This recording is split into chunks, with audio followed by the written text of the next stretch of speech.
This story was sent by a subscriber from New Orleans, Louisiana, based on real events. Eduardo's heart raced as he gripped the steering wheel, his knuckles turning white. The dark, winding road stretched out before him, illuminated only by the faint glow of his headlights. He glanced nervously in the rearview mirror, hoping the nightmare was finally over. It had started hours earlier when he noticed a suspicious car following him on the highway. At first, he thought nothing of it, assuming it was just a coincidence. But as the miles ticked by, the car remained close behind, matching his every move. Eduardo tried to shake them off by taking random exits and making sudden turns, but the pursuers were relentless.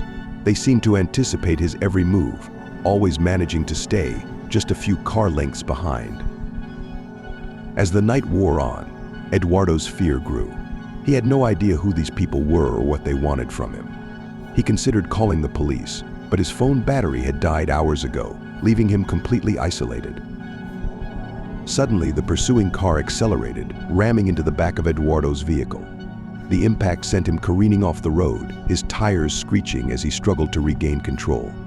He managed to swerve back onto the pavement, but the damage had been done. His car was badly dented, and he could feel something was wrong with the alignment.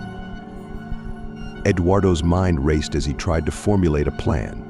He couldn't keep driving forever, and he knew he wouldn't stand a chance if his pursuers caught up to him. He needed to find help, but he was miles from the nearest town, and the road was completely deserted.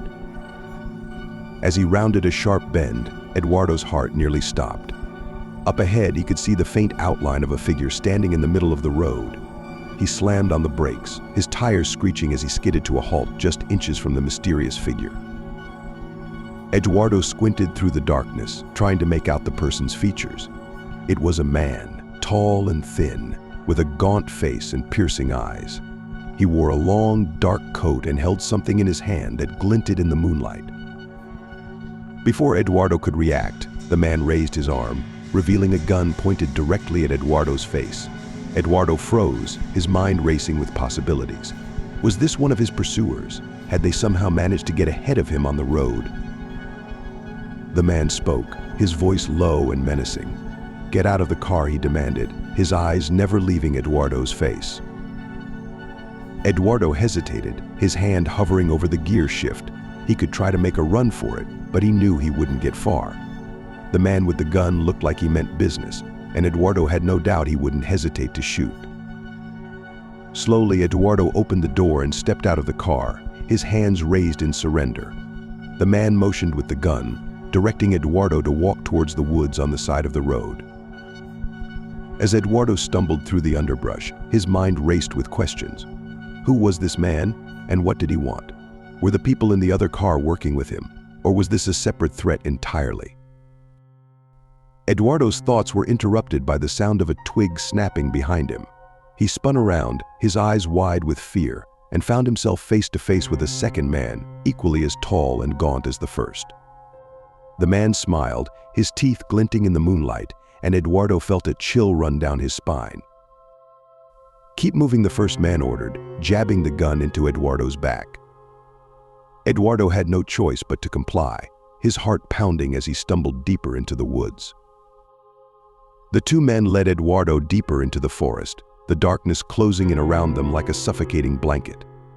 Eduardo's mind raced with possibilities, each more terrifying than the last. Were these men going to rob him? Kill him? Something even worse? As they walked, Eduardo tried to take stock of his surroundings, looking for any opportunity to escape.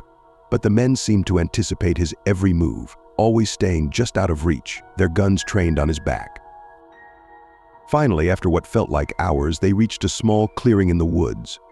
In the center of the clearing was a dilapidated old cabin, its windows boarded up and its roof sagging under the weight of years of neglect. The men pushed Eduardo towards the cabin, and he stumbled up the rickety steps, his heart pounding in his chest. As he crossed the threshold, he was hit with a wave of stale, musty air, tinged with the coppery scent of blood. Inside, the cabin was bare, save for a few pieces of old, rotting furniture. In the center of the room stood a wooden chair, its arms and legs stained with dark, rusty splotches. Eduardo's stomach lurched as he realized what those stains must be. The men shoved Eduardo into the chair, binding his wrists and ankles with rough, scratchy rope. He struggled against his bonds, but it was no use. The knots were tight, and the men had made sure to leave no slack. "What do you want from me?" Eduardo asked, his voice trembling with fear. The first man smiled, his teeth glinting in the dim light. "We've been watching you, Eduardo," he said, his voice low and menacing. "We know all about you. Your habits, your routines, your deepest, darkest secrets." Eduardo's blood ran cold. How could they possibly know so much about him? He had always been careful, always kept to himself. He had no enemies, no one who would want to hurt him. The second man stepped forward, his face twisted into a sadistic grin. "We're going to play a little game, Eduardo," he said, his voice dripping with malice. "A game of cat and mouse. You're the mouse, and we're the cats, and we always catch our prey." With that, the men turned and left the cabin, slamming the door behind them. Eduardo was left alone, bound and helpless, his mind reeling with terror. Hours passed, and Eduardo's fear only grew. Every sound, every creak of the old cabin sent his heart racing. He strained against his bonds, trying desperately to free himself, but it was no use. Suddenly the door burst open, and the two men strode back into the room. They were carrying something, a large, heavy-looking bag. Eduardo's stomach churned as he realized what must be inside.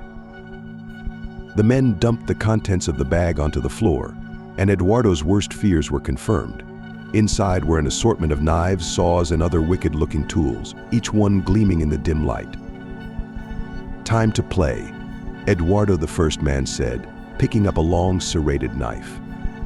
"Let's see how long you can last." Eduardo screamed as the man approached, the knife glinting in his hand. He thrashed against his bonds, but it was no use. The man was upon him in an instant, the knife slicing through his skin like butter. The pain was unimaginable, a white-hot agony that consumed Eduardo's every thought. He screamed until his throat was raw, his voice echoing off the walls of the cabin. The men took turns, each one more sadistic than the last. They cut and sliced and tore at Eduardo's flesh, their laughter ringing in his ears. Eduardo begged for mercy, pleaded for them to stop, but his cries fell on deaf ears. Finally, after what felt like an eternity, Eduardo's world went black. The last thing he saw was the glint of the knife, the sadistic grin on his tormentor's face. When the police found Eduardo's body days later, they were horrified by the brutality of the crime. His body had been mutilated beyond recognition, his flesh torn and shredded like ribbons. The two men were never caught, their identities remaining a mystery. But the legend of the night drive killers lived on, a cautionary tale whispered around campfires and in dark, lonely places. And sometimes on dark, moonless nights, when the wind howls through the trees and the shadows seem to come alive, some say you can still hear Eduardo's screams echoing through the forest, a haunting reminder of the horrors that lurk in the darkness.